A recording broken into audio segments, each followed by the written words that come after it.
suuradda 97 ee alqadar waxay magac ka wadataa erey ku jira aayadda koowaad ee suuradda waxayna tilmaamaysaa habeen ka mid ah habeenada ramadaanka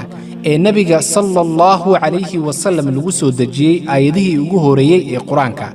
isagoo ku sugnaa buurtii Hira waxaana la yiraahdaa waa habeenka qadarka iyo xukunka iyo sharafta habeenkaasi wuxuu ku jiraa 10 maalmood ee ugu dambeeya ee bisha Ramadaan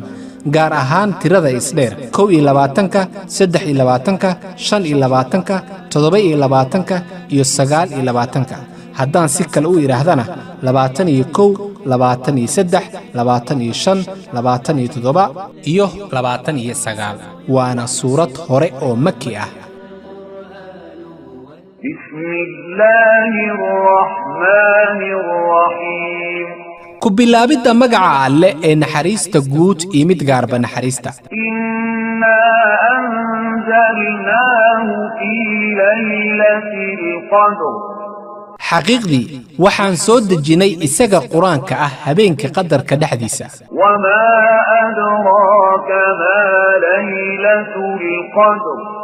oo maxaa ka yeeli doona inaad ogaato wuxuu habeenkaasi qadarka u yahay ليلة القدر خير من ألف شهر habeenka qadarku waxa uu ka fiican yahay kun habeenood macnaha waa caabudidda alle habeenkaasi waxay ka wanaagsan tahay caabudidda kun bilood waa 83 sano iyo 4 bilood تنزل الملائكة والروح فيها بإذن ربهم من كل أمر habeenka dhaxdii waxaa soo dega malaa'igta iyo ruuxa jibriil idinka alle ayaga oo la soo dega awaamir iyo xukumo ka yimid xagga alle سلام هي حتى مطلع الفجر nabad habeenka oo dhan waxaa jira nabad iyo samaan xag alle ka timid oo ay leeyihiin adoomadiisa rumeeyay ilaa uu waaga uu ka bariyo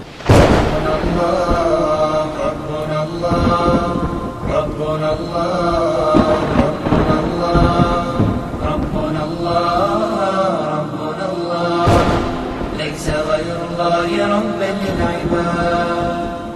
ربنا الله